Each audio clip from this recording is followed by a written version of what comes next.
take a look at these cornerbacks and what they do so well. We'll start with Richard Sherman. First thing they want to do right here, put their hands on you, even against a big receiver like Larry Fitzgerald. And then Richard Sherman does a great job of getting his eyes back to the quarterback, reading those throws so he can make interceptions. Brandon Browner, a little bit different. Big guy, doesn't turn around and look at the quarterback as much, but continues to want to use his size. You see Pierre Garçon bumping him all the way down the field so he can't separate from him and make the big play down the field. You can see why these guys are a tough matchup for any wide receiver. But if there's one team in the National Football League that has a tandem that can do it, it has to be the Atlanta Falcons. But having the players is one thing. Knowing how to attack them is another. That's why I bring in our wide receiver, Michael Irvin. Tell me, when you play against big cornerbacks like this, what's their weakness? How can you attack them? Well, Curtin, some of the things you showed were, guys, they would have problems rotating their hips because they're big guys. And they're standing in front of you to make you take that wide angle. So if you release as the receiver outside and you take a wide angle, I get to chuck you as I'm rotating my hips because this is not my greatest strength.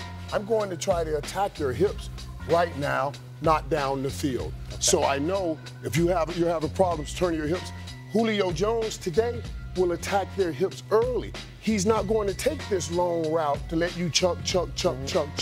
He's going to take the short route to make you turn your hips right here. And if you turn, you cannot, it's physically impossible to turn and run with a guy like Julio Jones. So it's important for Browner and Sherman to get you on their hips. Right, especially big guys like that. Tough to get them moving in and out of breaks. Yeah, and we'll show you right here on this XO. It's a perfect show. You just see right here, this is Washington Redskins. Look at these guys.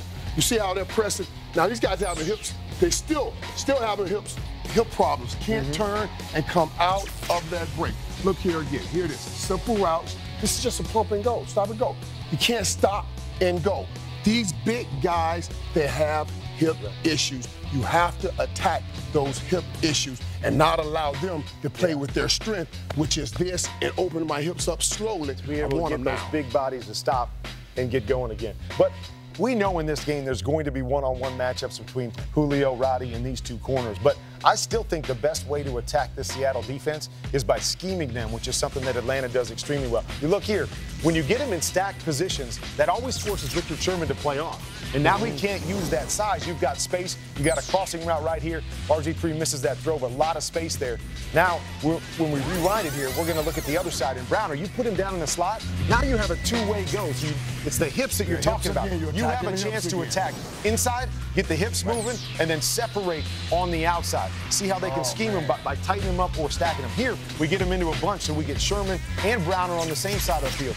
This time, both of them are soft. So again, can't use their strength. One goes inside, the other one's sitting to the outside. He can't make a break. Another guy open. So you see, if you can scheme him, which is something Atlanta does, and here again, you put him in a stacked position, now you've got Trufant, the third receiver on the outside, or third defender on the outside, a guy that you want to attack if you're going to attack these corners. And something that Atlanta does extremely well is they move Julio and Roddy inside. They formation people. So that's really going to be a key in this matchup today. And I really believe whichever tandem wins this battle, their team probably moves on to the NFC Championship. That's that.